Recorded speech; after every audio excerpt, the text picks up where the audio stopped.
Good evening. Welcome to Black and Azul Postgame Live, episode number 64. Charles Wollin with you alongside Joel Soria and Alex Morgan. Not the Quakes' night tonight. They were going for a fourth win in a row, potentially trying to get a result on the road at an unfavorable place up in Portland at the Portland Timbers, succumbing to a 3-0 loss, but just not the Quakes' night tonight. They hung in with the Portland Timbers for the first half. They were pretty competitive. They had their chances.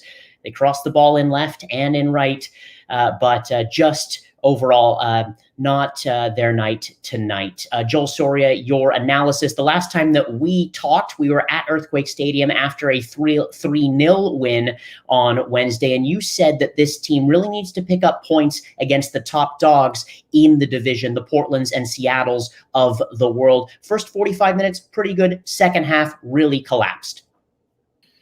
Good evening, Charles. Good evening, Alex. And good evening to all of our viewers. Tonight was really hard to watch, and I'll tell you why. I thought that the San Jose Earthquakes didn't deserve to lose 3-0. I thought that the Quakes had it in them to at least walk away from Providence Park with a point, but they shot themselves in the foot time and time again. And tonight, I think that we saw one of the worst performances from JT Marcinkowski with the San Jose Earthquakes jersey on. And I mean, we'll get into the specifics, but it just didn't feel like the Quakes had to go out after 90 minutes with a 3-0 loss on their back. Alex Morgan, where do you see things for this Quakes team after 3 wins in a row and then being somewhat all right in that first half, but then again in that second half conceding 3 goals, the first goal right in that first minute of the second half? Yeah, Charles, tonight was, I think, an unfortunate loss for the Quakes. And looking through the comments here, I think Michael got it right. Tonight just wasn't San Jose's night. That's what he said. And look, I'm not concerned about this loss in the way that I was after the 6-1 defeat to Portland last month, or the 5-0 loss to Colorado. But it was frustrating, as Joel says, because they had the chances to win it tonight. I think Fiero's in particular. Some are saying on Twitter that it's already a contender for the shank of the year.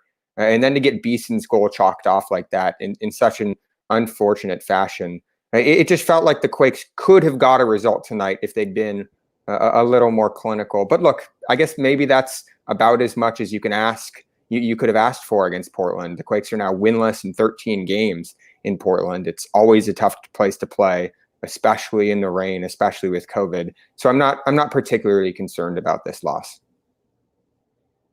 Matias Almeyda will be joining us for his post-match comments in a little bit, and we'll hear from some players. If this is your first time tuning into Black and Azul, we deliver pre- and post-game live coverage. We sometimes do studio shows, but right now we are doing the shows from where we live right now, kitchen tables, living rooms, etc.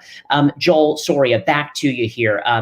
Look, you know, this is a team that you had said, again, needs to get points against these top dogs. Alex just mentioned, doesn't really worry him tonight, this loss.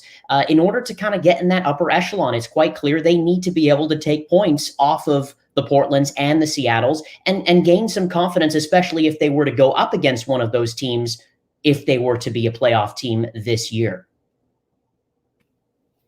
Yeah, without a doubt. I tried highlighting that last time we were together.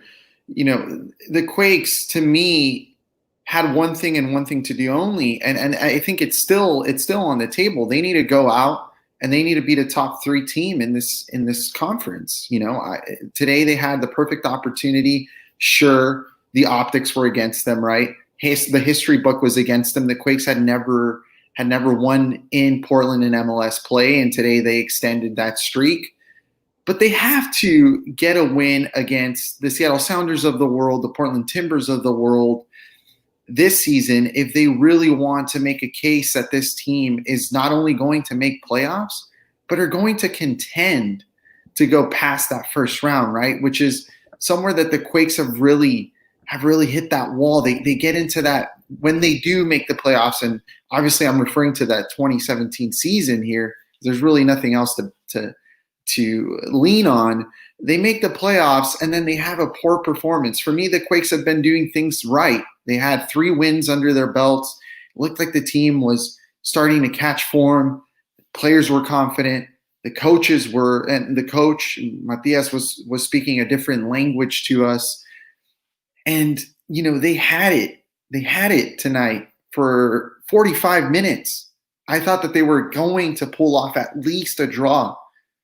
And, they go on and put on a woeful final 45 minutes where I thought Beeson, Marcinkowski, and Fierro were just really poor, really, really poor and hard to watch.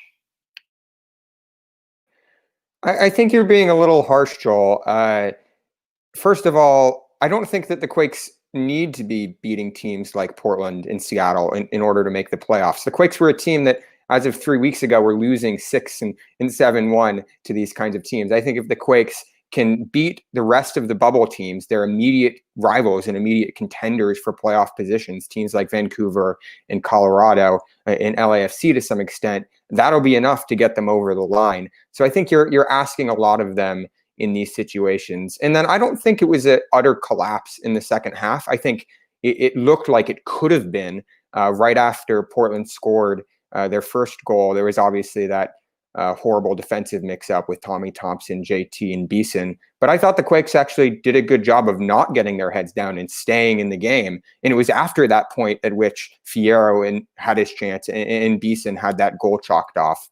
So defensively, I actually thought the Quakes played pretty well tonight. It was just those couple moments in which they lost their focus. Alex, I don't think you're listening to me. I never said that the Quakes need to beat the Sounders or the Timbers of the world to make playoffs. I'm saying that they need to beat teams of that caliber in order to present themselves as contenders for the Cup.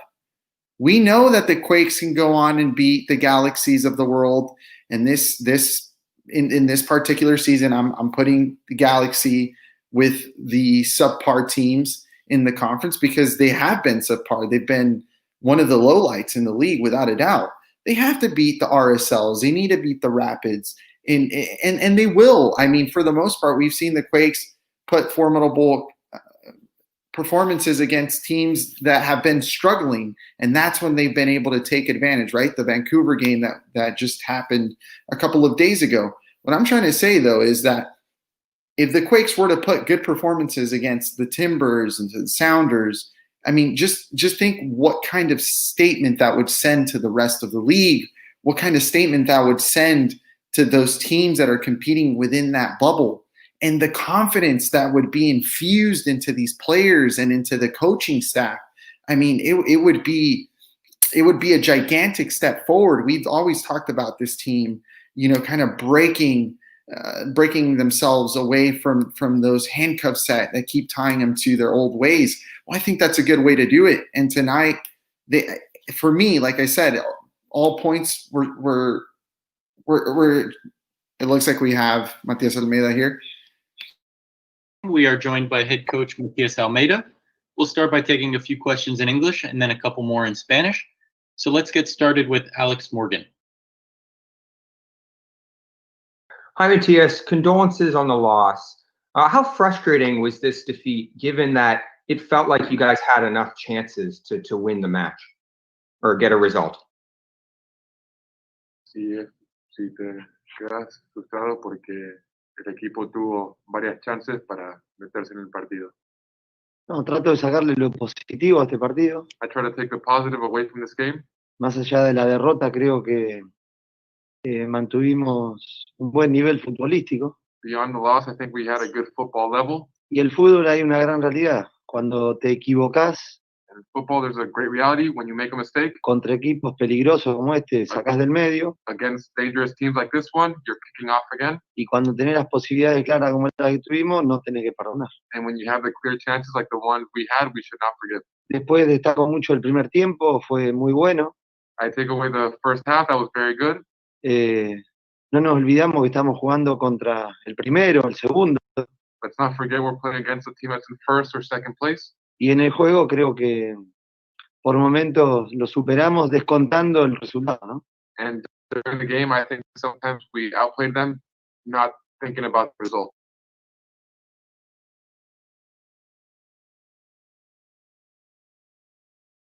Thank you. It seems like we're having a little bit of a video feed interruption here.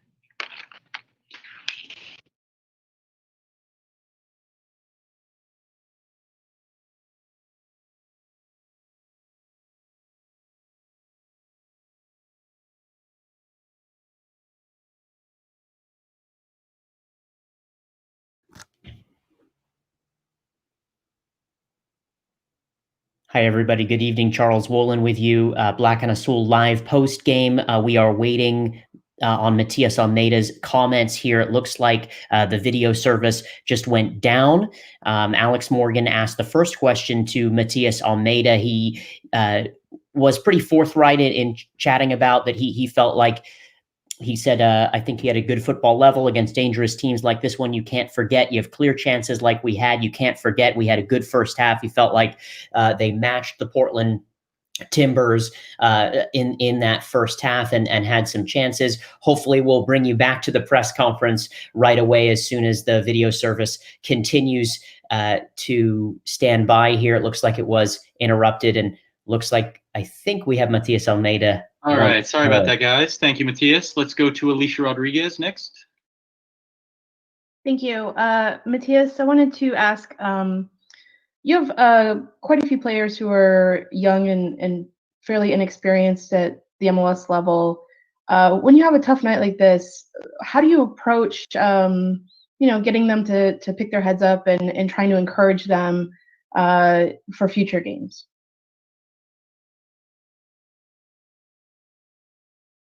¿Cómo lo intentás de levantar para los partidos que vienen? Bueno, creo que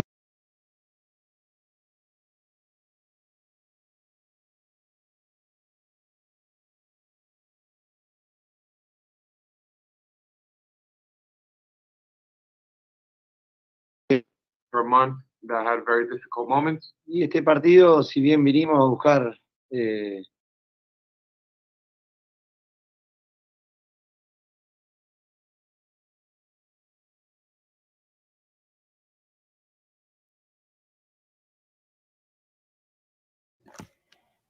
intacto, así que hasta que tengamos posibilidades matemáticas lucharemos. Our dream is still intact.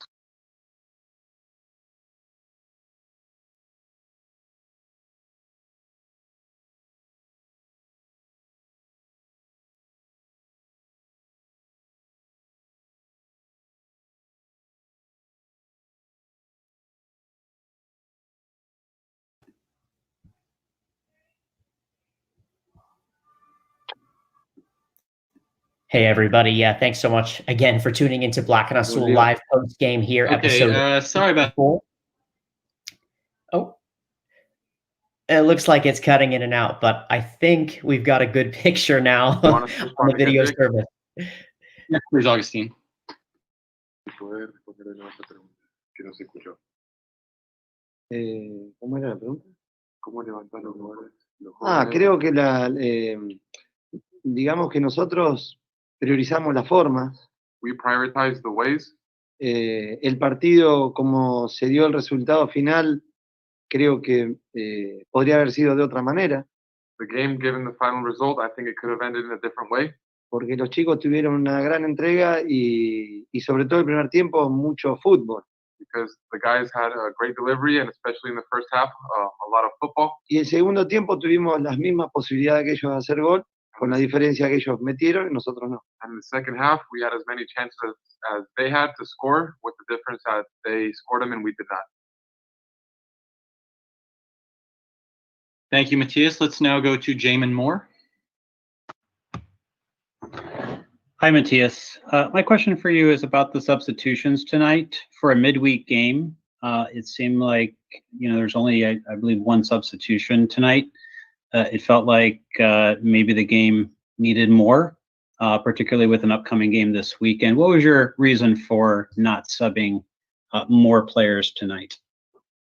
Pregunta sobre los cambios hoy, dado que hubo un partido entre semana, hiciste un cambio hoy, se sintió como que hacía falta de más cambios, nada porque hay un partido que tiene pocos días. ¿Cuál fue la razón que necesite más cambios? No, él a quién hubiese cambiado. Who would you have subbed?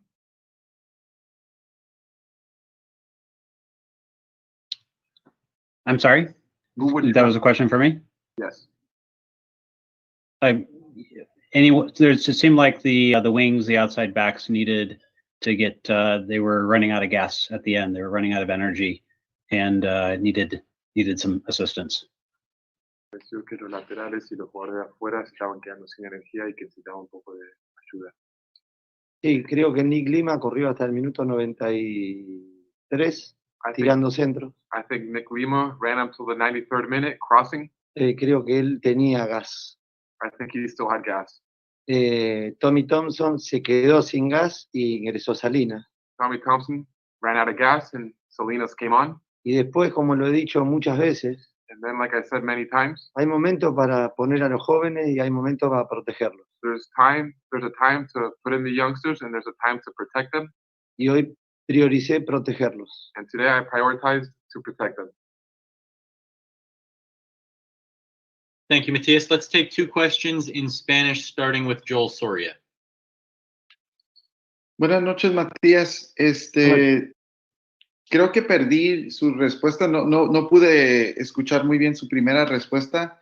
Desde su punto de vista, ¿qué les falló hoy, esta noche? Gracias. Primero, creo que analizo por qué nos hicieron los goles. En los goles hay virtud del rival y hay errores nuestros.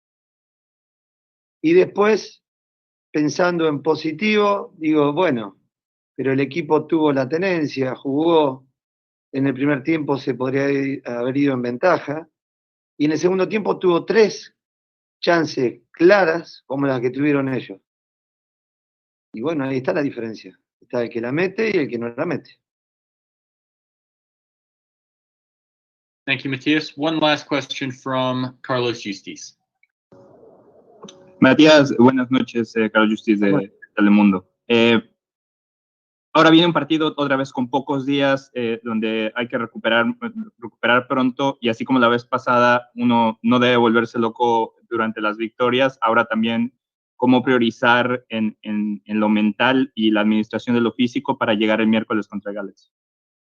Es difícil, digo que mientras tuvimos tantas pérdidas decía que era difícil este torneo para todos iguales, mientras tuvimos las victorias repetí que es difícil. Acá hay que remarcarle a los jugadores, como ya lo hablamos recién, las maneras. Uno puede empatar, ganar o perder en el fútbol, pero hay maneras. Hoy el rival es el rival que es el candidato.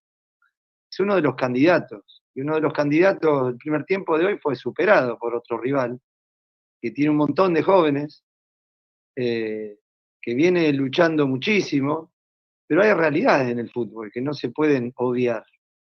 Nosotros trataremos ahora de volver a casa, llegar bien, mañana ver cómo están los chicos, y pasado mañana recién sabemos si están cansados o no. Este es el fútbol que estamos viviendo hoy, y por eso es tan inestable. Pero bueno, no hay excusas. Sabemos que Galaxy hace una semana que no pudo jugar su partido, entonces esto seguramente le da un beneficio de descanso. Pero bueno, iremos a jugar este partido con la mejor predisposición. All right. Thank you very much, Matias and Augustine. We'll be bringing a couple players in shortly. Hey everybody, welcome back to Black and Azul, our live post-game show here, episode number 64. Charles Wollin, Alex Morgan, Joel Soria is going to hop back on in just a second. He was asking questions in the press conference there. Matias Almeyda said the dream is still intact, obviously referring to the dream of making the postseason this year. He said, given the final result, I think it could have ended in a different way. The guys had a great delivery in the first half. In the second half, we had as many chances as they did to score, and they scored them, and we did not. Jamon Moore, our colleague who is with his family right now, was on the press conference call and asked about subbing and asked why Matias Almeyda did not make as many subs. Matias Almeyda then flipped the question back on Jamon, and then Jamon had answered that he felt that the wingbacks and the outside backs could have been subbed, to where then Matias Almeyda talked about how Nick Lima ran for 93 minutes, and that Tommy Thompson ran out of gas. Shea Salinas came on. And then he referred to saying, which is a normal line for him to say, which is says, there is a time to put in the youngsters and a time to protect them. And Joel, you had a chance to ask some questions, ask a question to him in Spanish, and then Carlos Justiz as well. Just summarize that for the viewership here. Sure. So I asked Matias what went wrong. Oh, it looks like we have Shea Salinas. I'll have to wait. Or he could be doing his hair. So we are now joined by Shea Salinas. So let's jump right into questions and start with Alicia Rodriguez. Thank you. Shea, it was a tough game. It looked like the intensity was there, but it just didn't come together for you. What did you see from your perspective, and how did it feel once you got on the field, in kind of a tough spot tonight? Yeah, I think, it was a hard-fought game. I think our intensity was there. Our pressure, our intent to go score was there. We controlled the game really well, moved the ball side to side, and we had a lot of chances. And unfortunately, we weren't able to score on those chances. And I think that came back to hurt us when they capitalized on theirs. Then the game kind of opened up a little bit when we're pushing for a goal, and they were able to grab another one and two more. So I think it's a completely different story than when they beat us at home and we were late to every pressure. And tonight, I think it was a different game. If we score our chances, I think this game could end very differently. Thank you, Shea. Let's go to Alex Morgan. Hi, Shea. Condolences on the loss there. How frustrating is it to allow 2 goals so quickly right after halftime? It felt like the team had a really strong first half defensively. How much did it derail the game plan to then allow 2 goals in such quick succession? Yeah, I mean, it's frustrating that they started the first half really well as well, and probably could have scored in the first 5 minutes of the game. Thankfully, they didn't. We ended the half stronger, and then in the second half, they came out and scored quickly on us. So it puts you behind the 8 ball, but I think we still tried to control the game, tried to stick with our game plan, and we had several chances there in the second half that I think if we bring one back, maybe it's 2-1 and we fight for a late goal or something like that, but just didn't happen for us tonight. Thank you, Shea. Let's go to Joel Soria. Good evening, Shea. You mentioned that this particular loss is completely different to the one that you guys experienced a couple of weeks back when the Timbers drilled 6 past you. For those who might not understand, how would you paint the experience of losing 3-0? How do you separate? How do you describe the feeling that the team is feeling today to the one that you guys experienced a couple of weeks back? Yeah, I think a few weeks ago, there's just after the game an air of defeat, trying to figure out, man, how are we going to solve this? What is this going to look like? Is this how the rest of our season is going to go? I mean, so much doubt goes through your head, and you just lose confidence after losing 6-1. But tonight, and coming off 3 wins in a row, we were in the game. We had chances. So you're in the game, and yeah, you're disappointed and you're upset, but I don't think we lost any confidence. We'll come out against the Galaxy and we'll play and we'll have chances and hopefully we score those. Thank you, Shea. We have 3 more questions, so let's start with Jamon Moore. Hey, Shea. You've mentioned in the past that the field there in Portland is a very high quality field for an artificial turf surface, but I don't recall you guys playing a game there in such a downpour at different times. How are the field conditions? Because sometimes it was tough on TV to get a good sense for how well the field was draining and how much it was affecting, some of the passes and were balls skipping on the turf and things like that. for you guys. Yeah, Wando and I actually just talked about the turf. This is like a perfect weather game for this surface. I mean, if the weather's like that anywhere else and you're on grass, it's going to be an ugly game. But Portland's turf is really impressive. It was a little waterlogged. The ball moved a little bit slower on the ground. It doesn't actually skip off this turf. It plays more like grass, so the ball rolled a little slower than what we're used to here. But yeah, I think this turf is. If you have to play on turf, you want it to be Portland, and if you have to play in the rain, you want it to be on this turf. But it was fun. I mean, playing in the rain is fun. We haven't seen rain in San Jose in a long time, so it was exciting to be a kid out there and play in the rain. Thank you, Shea. Let's go Alicia Rodriguez. Thank you. To me, it seemed like the turning point really in the game was the second goal. It seemed like there was a couple mistakes on that goal, on the part of the Earthquakes. When there's a situation like that and, some of the younger, less experienced teammates maybe have a couple gaffes there, as a veteran, how do you try and pick those players up? I think no matter who you are, you're going to make mistakes in the game. It's unfortunate that it led to a goal, but I mean, there's a time I lost the ball and the guy goes and takes a shot and misses. I'm like, oh, that could have been my fault if he scores. So it happens to everyone. You tell the guy, hey, keep going, keep passing the ball, keep building up out of the back, and it's going to be fine. I mean, JT and Tanner both have played incredible games for us the last 3 games, and they played great tonight. So they're going to keep doing it. Thank you, Shea. One last question from Alex Morgan.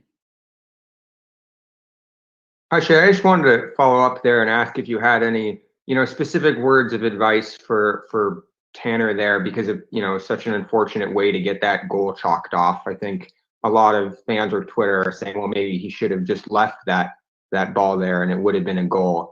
So yeah, did you share any nuggets of wisdom with him? How do you, in that situation, as a veteran? No, I don't think Tanner needs any nuggets of wisdom. I mean, it's a split-second reaction. You have less than a second to decide what to do. You're reacting, and as a defender, as anyone, you're just poking it away. And so I don't think there's any fault for him. So anyone on Twitter, I don't think he played soccer if you want to be too critical of that situation, because there's not a whole lot of time to think when the ball's bouncing around inside your box. So I don't think he needs any advice. He's confident. He's playing well. So he'll keep doing what he's doing. All right. Thank you very much, Shea. Have a safe flight home. And we will be bringing in Oswaldo Alanís very shortly. There you have Shea Salinas talking about the 3-0 loss in Portland. I'll just cap it off here. He says, if we score our chances, this game can end very differently. He talked about his frustration a little bit. He chatted about the pitch being somewhat a little bit waterlogged, but impressed by the Portland turf there. Alex Morgan, your thoughts on his comments? Yeah, Charles. I mean, Shea didn't really seem too fazed by this defeat. He felt pretty candid and pretty relaxed, as did Matias Almeyda. And to me, that just speaks to the fact that the Quakes are pretty happy with their performance tonight. I think they felt that they could have got a result here, if not for that miss from Fierro and for that mistake from Beeson. I'm a little bit concerned about some of the other defensive errors that Tanner Beeson has had in these last couple games. I think it's sort of confounding because he's so good for such long stretches of the game. And then at certain points, he just makes the exact wrong decision at the worst possible time. But I don't blame him particularly for that goal that was called back for offsides. I think that's a difficult situation. Joel, what do you think of Shea tonight in his post-game comments? Definitely putting a positive spin on everything, but I was really captivated by the response that he gave to my question. It seems like the Quakes have mentally turned a corner, per se. Shea was elaborating to us about how he feels that this loss, although it hurts, isn't so gut-wrenching as the one that the Quakes experienced a couple of weeks ago against the Timbers. And I imagine the same goes for the other lopsided defeats that they experienced. And that's good. That's good news for this team because, as we know, the Quakes are in the playoff hunt at the moment, and the Quakes have a couple of upcoming fixtures that they can definitely take advantage of. Some of those being none other than the game midweek against the Galaxy, who's struggling severely. Then they also have a match against RSL, which I think is winnable. The LAFC is up in the air. They have a match against the Sounders, which is going to be definitely another tough contest. But I'm sticking with that, with what Shea had to say about the mentality of the team and how they're a bit unbothered and unfazed about going out and losing 3-0 against a Timbers side, knowing that they could have walked out with at least a point, but obviously the Timbers capitalized and the Quakes didn't. Something that Matias also talked about. But yeah, I'm sticking with that. Let's quickly come back to the Almeida presser just for a second, Joel, and what he had to say at the end there with your question on Carlos Justiz. Yeah, so Matias was saying that the first half was done pretty well by his team. They could have actually gone into halftime with an advantage on the Timbers. But then the second half was a different story, right? The Timbers were able to be clinical inside of the Quakes box, whereas the Quakes weren't able to do so in Timbers territory. And that really is the difference, right? And then Justiz asked him about the mentality and about the schedule. And Matias obviously went and doubled down about how this 2020 season has been so tumultuous, so unstable. He also mentioned that the Galaxy are going to have a full week plus of training heading into Wednesday match, which he feels is going to benefit them. I think it's going to benefit them as well. But look, again, kind of in the same vein as what I mentioned about Shea, is the body language and the language of Matias after this loss is just miles from the one that he was, voicing to us and displaying to us a couple of weeks ago. 3 wins did so much for this team, and it couldn't have come at a better time. Obviously, I think that, destiny is in the Quakes' hands. It's not going to be easy, but it's a different atmosphere. I mean, Alex, you even said it. This loss doesn't bother me. If the Quakes would have had a 7-game losing streak behind them, I'm sure that everything would be up in flames. But it's a different story. The Quakes can now afford to lose 3-0 against one of the best teams in the league, and there's just a different aura around it. Yeah, I think you're absolutely right, Joel. And I guess the one thing that bothered me from Matias's press conference and from the game was that on one hand, he complains about the lack of quick turnarounds and the lack of training time. And then on the other, he only uses 1 of his 5 substitutions. It doesn't add up to me, especially in those poor conditions with a huge game against LA coming up. I think he should have subbed anybody. It didn't matter who he subbed. He should have subbed whoever he thought looked the most tired. Can I quickly challenge that, Alex? Today, the great Daniel Slayton made an interesting point on live air. She said that perhaps the reason why Matias is being so conservative with his substitutions is because he's trying to rest some of those players that were on the bench, and those players could potentially play a bigger role in Wednesday's match. Given, and now I'm expanding, I'm going out of the Slayton territory here, and I'm going to give my 2 cents. Given that the Galaxy have been so feeble as of late, given that they haven't really shown that they're a team that can convincingly beat the Quakes, to me it makes a little sense that, maybe Matias wants to keep it, wants to keep it light on the substitutions. He had 4 substitutions that he didn't wish to activate. You have the likes of Cade Cowell on the bench, who could potentially be an impact against the Galaxy. Now, let's keep in mind that Fierro had an awful game tonight, and he also got stepped on his left hand for the 2nd consecutive game. So, I mean, I don't want to go too far into the speculation here, but Cade for Fierro seems like a probable difference heading into the Galaxy game, among others, right? That's just a theory that I think has some legs, and to me, it seems a bit logical.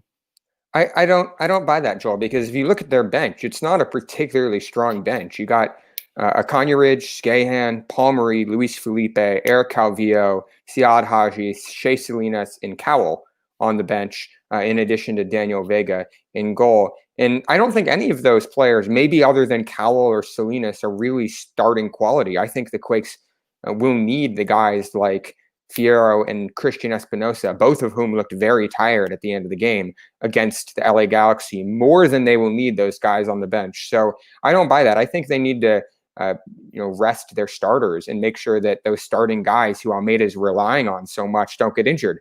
I mean, look, Almeida hasn't changed the starting lineup drastically for the last 4 games. The lineup's been basically unchanged, other than to take out Marcos Lopez when he left for the Peruvian national team, and then Florian Jungwirth tonight because he was suspended with a yellow card accumulation. So I think he's found his favorite starting lineup, the best iteration of this Quakes team, and I think he should rest those players who are in that picture. But Alex, what about a Fierro for, what about a Cowell for Fierro, a Salinas for Tommy Thompson, and then a Jungwirth who was out, obviously due to yellow card accumulation, for a Tanner Beeson? I think that makes sense. Yeah, I think all of those changes make sense, but Cowell has only had maybe a half hour, 40 minutes of playing time in this last week and a half. So I think he's more than fit enough to play against Seattle, to start against Seattle on LA. I'm much more worried about guys like Christian Espinosa, who looked absolutely, exhausted by the end of the 90 minutes tonight.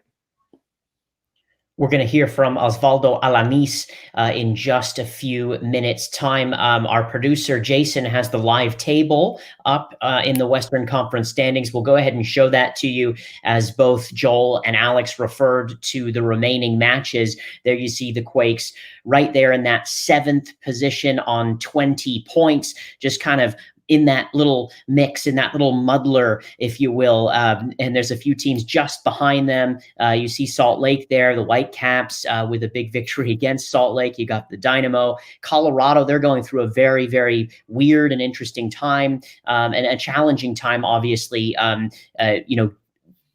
a lot of COVID cases in their camp right now and not having the opportunity to play games, but being in the position of the 8th placed team right now. We'll have to see what happens with them. And then just above the Quakes are FC Dallas, Minnesota United, and LAFC. In the top 3, Seattle, Portland, and Sporting. Of course, the Quakes, they will play against the Galaxy, who are at the bottom of the West. I'm sure there's a lot of people on here that probably will enjoy me saying that comment. And then they'll play Seattle a week from today at home. So here's the remaining fixtures on the list here. LA Galaxy away, then Seattle at home, Vancouver. And that game's actually played in Portland on that same turf that we just saw the Quakes play just around 2 weeks from today, 13 days time. And then they'll be back at home against Salt Lake to cap out the month. But let's talk about these games, because we're chatting about rotation in the team. We're talking about players that could have been potentially rested here.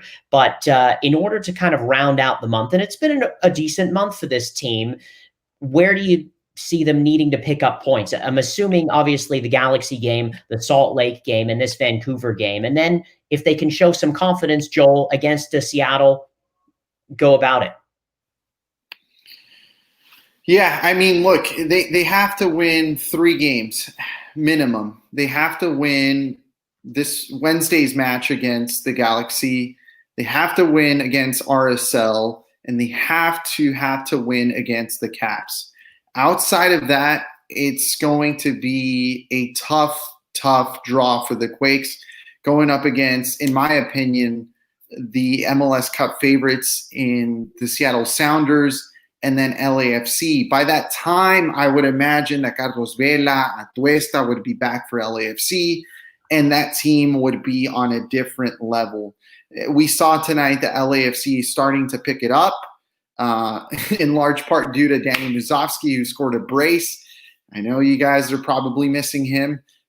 Maybe not, given that he mostly played for Reno, but I'm sure you guys hope that he could have been in the black and blue today and not in the black and gold and with Los Angeles FC. For me, really what it comes down to, as I mentioned, is getting 9 points out of those 3 games that I mentioned, and then contesting Seattle for at least a point or 2 out of those 2 matches, and then crossing your fingers that you can get a positive result against LAFC. If they manage to fumble any of those first 3 games that I mentioned, I think that the Quakes are going to be in a very, very tough position, and come decision day might be in the 9th or 10th position, hoping not only for a positive result, but also from a favorable outcome elsewhere. And I don't want to get too in the weeds on this, because obviously, this is MLS and anything can happen.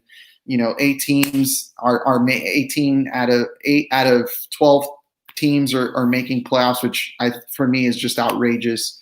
But yeah, they have to win those 3. Yeah, kind of hard to play tiki-taka there, Joel, with a league based on parity. Jamon Moore, who's joining us here, does say if Matias does a rotation on Wednesday, that makes sense. If he runs out the same lineup, it will be a problem. He should have focused on his best lineup against the Galaxy. Jamon is more of a tiki-taka kind of person when it comes to lineups and management and all of that jazz. We'll have to hear his feedback, and looking forward to his feedback when he's back on the show with us sometime next week. I want to transition, talk about JT Marcinkowski, because you guys had a very good spirited debate, which I happened to be the center referee and a linesman and the 4th official for last week. But let's talk about JT Marcinkowski tonight. Lots of comments about him in the chat, and was it an error? Was it not? Was Beeson obviously clearly involved? He kicks the ball away. He kicks it right back into Portland's hands so that they score. But his performance tonight, and I'll start with you, Alex. Yeah, I mean, I think there was a cascade of errors on that second goal. Charles Thompson should have covered earlier, so Portland never got the chance. Beeson should have cleared his lines. But yes, that was JT's first major error for the Quakes. I'll be the first one to say that he should have done better. And that obviously hurt the Quakes. But I guess I'm not particularly worried, because it's not like he's committing these errors any more frequently than Daniel Vega was. Vega cost the Quakes like a goal a game. And also because to some extent, I think that JT will actually benefit from these mistakes in the long run, because he has to learn how to respond in those situations. I guess, if anything, I'm actually worried that Almeida will use this one error as an excuse to bench JT again, and that will deflate his confidence. Joel, care to weigh in? No, I think you can't fumble the ball in that manner inside the box. I mean, the ball was, hugging the surface. He goes down with his left arm, and it looks like we have Oswaldo Alanis. Joined by defender Oswaldo Alanís. Oswaldo is going to be speaking in English and Spanish, so whatever language you ask your question in, he will respond in the same. Let's start with Jamon Moore. Hi, Oswaldo. Sorry for the loss tonight, but it felt you guys were in it for a lot of the game. Let's talk a little bit about your experience at that right center back. Obviously, Flo wasn't available tonight, and you had to play in a position that's not your natural center back position. How much experience do you have playing on the right side in your past, and how did you feel there tonight if the team needs you again in the future in that spot? I don't remember how much games, but there are some, maybe 10, maybe 12. It was just when something like this happened and we need to play over there, but I used to play usually on the left. knowing that in all the world there are less left players than right. But how I feel good. I feel now like a bad feeling of losing 3-0 because the game wasn't like that. I feel like we make more things to get a better result and keep the ball. We have plenty of options of scoring and some mistakes that make us lose 3-0. But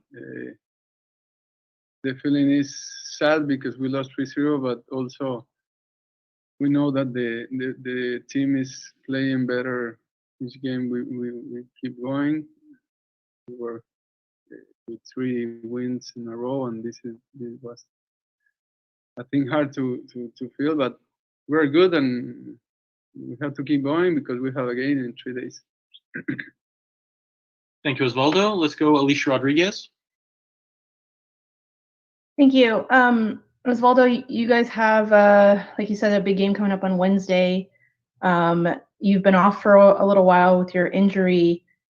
Do you feel like you're in a little bit better shape for that game because you've had some time off, or are you still trying to catch up to be fully fit to be able to play 2 games in a week? I think the time not playing, you can train harder than usual. Also because the games are in short period of time, but as the rest of the guys, as the rest of the team working, the games also give you better shape and better fit on the field, and I hope that this game helps to be better in the next game, and that we can give the team the things that I want and that Matias wants also. Thank you, Oswaldo. We have time for 2 more questions, so let's go to Alex Morgan. Hi, Oswaldo. Condolences on the loss. In your last game, I believe it was against Portland as well when you went out injured in that 1-1 draw. That was, I think, JT Marcinkowski's first start of the year. And while you've been out injured, he's established himself now as the starting keeper. How much has he grown in that time? Do you notice any difference now from that first game that he played? And how does having a different keeper change things in the back line? I think he got grown a lot in confidence in many things, even the things that happened today. But I told him that always having a guy that is fighting for a place and that is playing like him helped us a lot in the defensive part.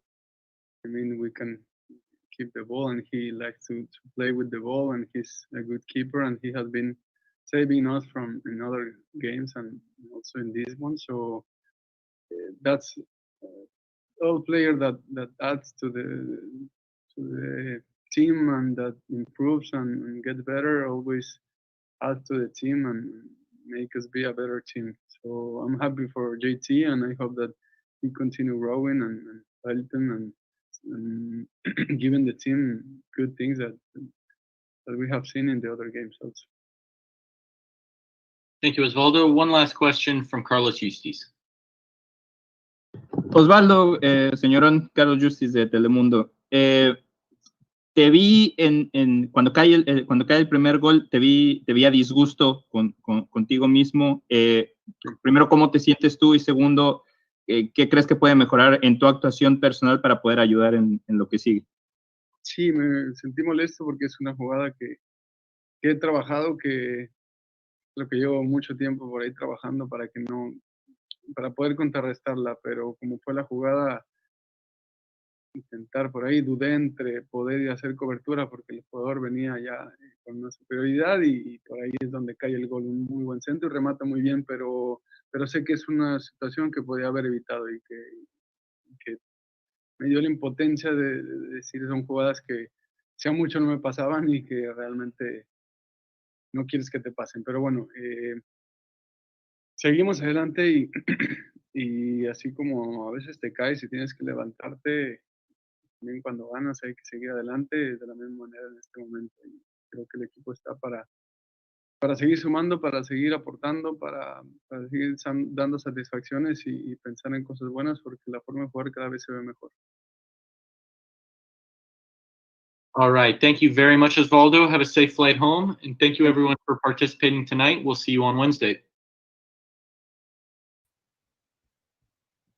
All right, there you have Oswaldo Alanís giving his thoughts on the 3-0 loss this evening in Portland. He said he was happy for JT and for him to continue growing. He was asked about playing as a right center back with a left foot at right center back, while he usually plays left center back with his left foot. He says, it doesn't matter the amount of games. He said he felt comfortable doing that. He said the team is playing better each game, and we keep going. We have to keep going because we have a game in 3 days. And it was a similar theme there from Oswaldo Alanis, similar to what we had heard from Matias Almeyda and from Shea Salinas, just about the confidence level as well. And this was his first game back in quite some time, slotting in there at that center back position. Alex, your thoughts on his comments and how he did back there? Yeah, I thought Alanis did fine tonight. There was a question, there's an argument, I guess you could make, that he theoretically could have covered a little better on that first goal. But I think that he actually, for the most part, he improves this back line. And I'll be interested how Almeida lines up once Florian Jungwirth is returning from suspension on Wednesday against LA, because I think there's a chance that Alanis moves to left center back and Jungwirth plays at right center back. I think that Alanis and Jungwirth might be their best option at the back right now. That might be a little harsh on Tanner Beeson, but especially given how much promise he's shown, you can make the argument that you want to keep Tanner Beeson in there despite his mistakes, just to give him more experience. But I think if the Quakes are going to make a playoff push right now, that Alanis and Jungwirth might be their best combination at the back. Joel, Oswaldo Alanis was signed on loan, and they're looking to maybe solidify a deal for Oswaldo Alanis for potentially next year. He's really somewhat auditioning for the role too, and he scored on the opening day to help get that point for the Quakes. Based on his comments this evening and his thoughts and his performance tonight, and what Alex just had to say, where do you see that partnership going? Well, it's kind of funny that you asked me this, Charles, because I was actually hoping to ask Oswaldo a question regarding his contract beyond the 2020 season. I've seen somewhere, I don't know if it was on Reddit or on Twitter, about Oswaldo confessing to certain fans that he has a 2-year loan deal here in San Jose. I wanted to get to the bottom of that once and for all, but unfortunately it didn't happen tonight. Perhaps in the future, I'll be able to clarify those doubts, those questions that, the audience might have regarding Oswaldo and his contract here in San Jose. I think it's a no-brainer. I made this case a couple of months ago, actually. I said that, the winter transfer season starts, and it starts with Alanis, without a doubt. I mean, he's a player that doesn't have a spot within the current Chivas roster. He's definitely on the outside looking in there, not in the plans whatsoever of Vucetich or Ricardo Peláez, even though he's one of the best paid players that El Rebaño has. I think that, at the age and at the level that he's demonstrated in the past, I think he's definitely ready for a permanent move outside of Chivas. To me, it seems like he's comfortable and happy in San Jose. I don't see why the Quakes couldn't go in and offer him, a solid TAM deal and keep him stateside for the upcoming years. He's definitely fit in like a shoe here, I would say. Yesterday was one of his rougher nights with the black and blue on, but he's been a massive upgrade in the back line. To me, he's one of the top 5 defenders in the league, without a doubt. He's left-footed. he's also a bit ambidextrous. I mean, he can play on both sides. He's a leader. He has a ton of experience and a lot of quality. So I mean, to me, it makes sense, for Fiorinelli and company to go out there and actually intent to sign a player like Alanis as soon as this winter. I don't know if Alanis is one of the top 5 center backs in the league. I don't think I'd say that, Joel, but I think he might be one of the top 5 left-footed center backs in the league. And it's actually very important to have left-footed center backs in your roster because that allows you to build out of the back much easier. It makes the angle of your passes much more suitable for building out of the back the way that Matias Almeyda is trying to do. I would like to clarify in terms of his contract in San Jose. I just double-checked. It looked like it was announced as a 1-year loan deal. And that's something that's been pretty common under Jesse Fiorinelli. He signs players on 1-year loan deals, then looks to secure them if they've played well on a permanent transfer. That's what he did with Judson. That's what he did with Christian Espinosa last year. And so that looks like what he's doing with Alanis as well. It's a 1-year loan from Chivas Guadalajara. I would say the one wrinkle is that it says it has the possibility to extend. So there is a possibility that they extend his loan deal another year instead of making a permanent deal with TAM money. And that might actually make more sense because Alanis is 31 years old. And so it's, the Quakes have obviously made it a priority to sign younger players, spending a lot of targeted allocation money on a 31-year-old center back. They might be less likely to do that than they would just to extend his loan. You came after me like you were set that he's not a top 5 defender. I don't want to put you in on the spot, but I'm going to. Name me 5 better center backs in him right now in the league. Talent-wise. 5 better center backs in the league? Talent-wise. Talent-wise? Sure. You can go, I think, Iko Para easily. You get Walker Zimmerman. I think you could argue that both. Walker Zimmerman. Yeah, I think he's shown that. Wow, you got some bias there. Americans right off the bat. I think that you could argue that Michael Boxall is up there as well. I just don't think that we've seen enough of Joel. I don't think that we've seen enough of Oswaldo Alanis to make that claim. He might have the talent, but I don't think we've seen enough of him to make that claim. He's only played like 6 or 7 games for the Quakes. Michael Boxall wouldn't even make the 50-man list for the Mexican national team. He wouldn't even get a second from a Chivas scout. Please proceed, Charles.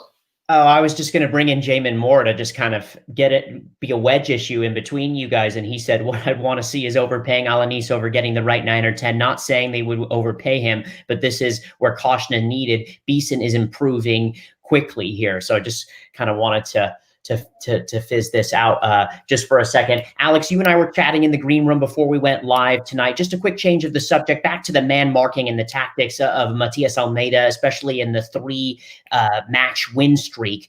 And then tonight, somewhat of a breakdown, very much a breakdown on that first goal. Yeah, Charles, I think that it actually looked pretty good in the first half. San Jose had played more defensively in this recent stretch of games, and that's what they did. They had one job, and that was to keep Portland in front of them as much as possible. And I think that they did that really well in the first half. They minimized the set pieces. That was an issue the last time they played Portland, and they closed the space pretty well. It was really just that they dropped their focus right at the beginning of the second half there when Chara drove forward with the ball. I guess I think that Wondolowski could have done a better job marking him and closing down the cross. Obviously, that's a really tough assignment for a forward, given Chara's tendency to dribble forward. I guess I would have expected one of the other defenders to know that they need to step forward and cover in that situation. But I mean, look, that goal was brilliantly executed from Nias-Goda, and the cross from Chara was just inch perfect. So I guess I don't think there was much else that Marcinkowski or Alanis could have done about it. For me, the bigger concern was that right after that goal, they sort of panicked after it, and they allowed Portland to put the game to bed pretty quickly. John J. has asked, for real, why hasn't Alanis taken any more free kicks?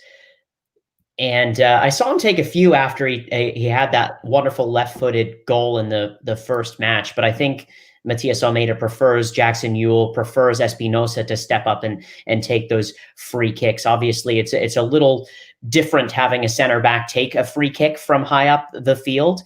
John Jay, also, I just wanted to say you've been very active tonight. So you are our commenter of this episode. We like to hand out a commenter of the episode. So congratulations, John Jay. You have been very chatty this evening, and you've even said, Alex, stop being in lockstep with me. John Jay, you said you agreed with Jamon. If we had to choose between Beeson or Alanis, I'm going Beeson. So congratulations to you, John Jay. Our last commenter of the episode was Gregory Cohn. He says, if I had to choose between signing Oswaldo as less of a priority than getting a 9 or a 10. And we're going to end on this final question here, because I think it's an important question, and then we're going to do final thoughts. It is from Eli Rafal, and he says, what's our best attacking forward? Joel, what you got? Best attacking four, man, I would have to say Wondo up top. Below him, perhaps Vaco on a good night. On the right, undoubtedly, you have to go with Espinosa. And on the left, Fierro has just not been given enough. I would have to go with, I'd say Shea, honestly. Shea Salinas. I think I have to agree, Joel. I actually made this point on the show, I think, last week, which was that I think they're all basically interchangeable between Shea, Fierro, Rios, and Wondolowski, and even Cade Cowell. I don't think that any one combination is better than the other. And I think that they actually have a pretty good system right now, which is starting Fierro on the left, Espinosa on the right, Rios in the 10 role, and Wondo up top, and then bringing on Shea Salinas as a substitute, because I think that Shea Salinas is really good in that role as a substitute. He adds a lot of energy in those final moments of the game. So I think that the only players that have really cemented their positions are Espinosa, obviously. I think Wondolowski, because he's basically the only true number 9 that's fit right now. But then I think there's a lot of interchangeability between the rest of the guys right now. But Vaco on a good night, Alex, I mean, that's the type of player that most coaches in this league would definitely dream of having. Now, the problem obviously with Vaco is that 9 out of 10 times he's not having a good night, right? So you can't really bank on a player like him. And then Wondo obviously has to be the number 1 option up top, but Wondo has also been slacking in the goal scoring department as of late too. It hasn't been a major talking point, but he definitely has not benefited, from this Almeida philosophy second year in. I don't know about that, Joel. I mean, he's still scored 4 goals this year in 15 games played. I think that's still basically on track for double digits if you're playing a full 34 game season, more or less. And I mean, look, he's 37 years old at this point. I don't think you can criticize Chris Wondolowski. No. I'm not criticizing him at all. I'm the first one to say that Wondolowski deserves. That'd be sacrilege. I know. I've put other people in check because they went out of bounds way too far. Wanda has earned my respect. Obviously, he's earned the respect of all of us. All I want to point out is that he's been pretty quiet as of late. I think that has a lot to do with the way that Almeida has been asking Rios to play, and the way that he's actually really been pushing Rios on this 11. He has really just slowed down the attack and it makes it seem like an attack that is just so disjointed and so slow. And yeah, we can obviously go on and on and on about that in particular, but I think at this point Rios is really hindering Wondo, and it hasn't really been talked about. Well, I think that Rios is being asked to play a more defensive role. My colleague Jamon Moore mentioned this on the show last week, I think, how he's almost asked to be playing as a defensive forward, how his main role is to start the press and to to play similarly like Quincy Amarikwa used to play for the Quakes, how his main contributions are on the defensive side of the ball.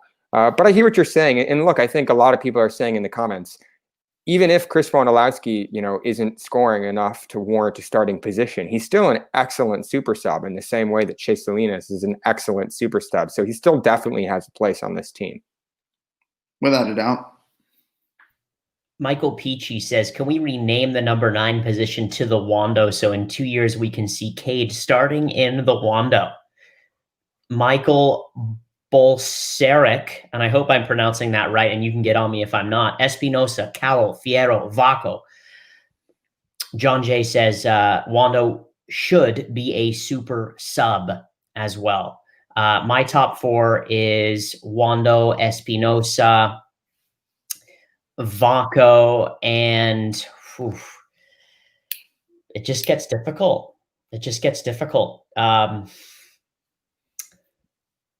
You know what? I'm going Cal. I'm putting Cal in there.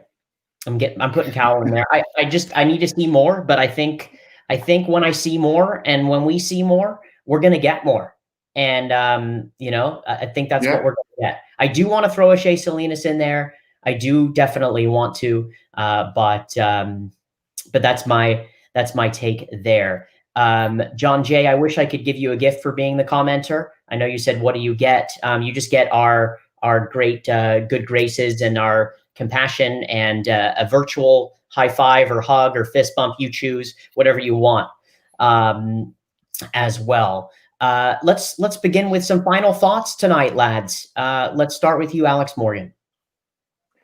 Yeah, Charles, it was a frustrating night because the Quakes definitely had the chances to win tonight, but I'm not particularly concerned because this Portland team is, at the top of the Western Conference table. So this isn't a game where you expect the Quakes to go in and get a result. They're now, I think they're winless in 13 games in Portland. So they would have had to do something spectacular to get a result tonight.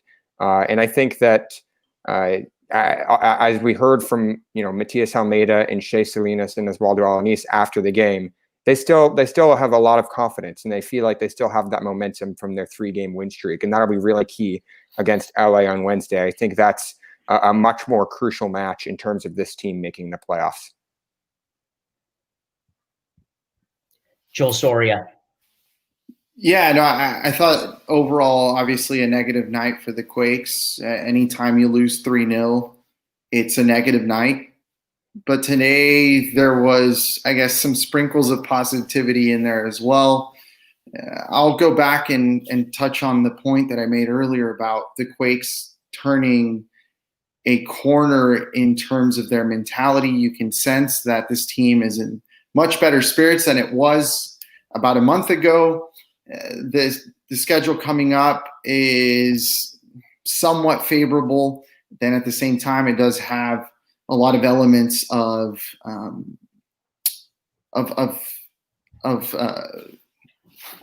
that it can get complicated, obviously, given that, you have the Sounders, you have LAFC. But, we also need to touch on the fact that for a portion of the game and for a couple of sequences, I should say, it was a bit painful to watch. You see Marcinkowski fumble the ball inside the box and Beeson not being able to recuperate. And then you have Beeson getting a little too ambitious, being a little too hungry for goal and kind of jumping the gun and sealing that goal from Fierro that could have brought them back into the game. Those are just moments where one sits and thinks like, man, this could have gone so much differently if the team or if certain players would have taken just a second to reflect on the next move that they were going to make. And the scoreline could have been a lot different. And then also you have to touch on the Fierro, miss in front of goal. Like that's just inexcusable. You have to finish that ball. I think someone said that's already on SportsCenter's not top 10 of the night. Well, there you go. I mean, a 17-year-old Fierro would have drilled that into the back of the net like there was no tomorrow. And today it's just a different story. The Quakes have a tendency to shoot themselves in the foot when it's least convenient. And tonight they did so again. Luckily, as I mentioned, they have a safety net now. Mentality is much better. And that should definitely benefit them going into Wednesday's, I would say, winnable match against heated rival, the LA Galaxy.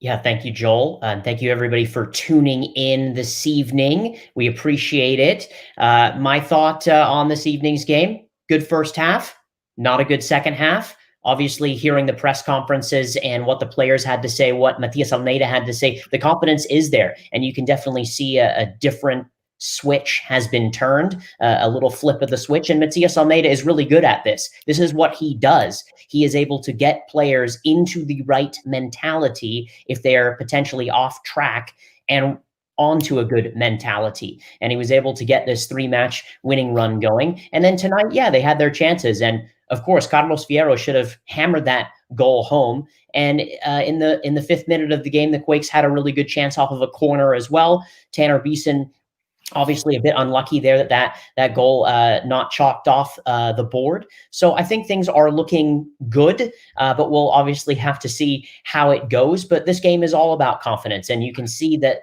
obviously this team has some confidence now, but if they're going to want to beat the big teams, they're going to have to be able to get some sort of result against the Seattle, continue to get a result against an LAFC, and take care of those matches that need to be winnable games, such as an RSL, such as a Galaxy that are below them in the table, and potentially get a good result against the Whitecaps up in Portland in a couple weeks as well. So anyway, I just wanted to, again, say thank you to everybody for tuning into our broadcast. We appreciate you. We appreciate your support. We cannot understate it. In fact, we want to overstate it, that we appreciate your support time and time again. Aaron Sholl is our associate producer. Jamon Moore is with his family tonight. And Joel Soria, Alex Morgan, Jason Sholl is our executive producer and director. Tomorrow is Indigenous Peoples Day. I just wanted to send a reminder that we're on Indigenous land. And I just wanted everybody to know that and to remind themselves of that. Today is also National Coming Out Day, a very important day for LGBTQ folks, people that might not have a voice or might not have a voice right now.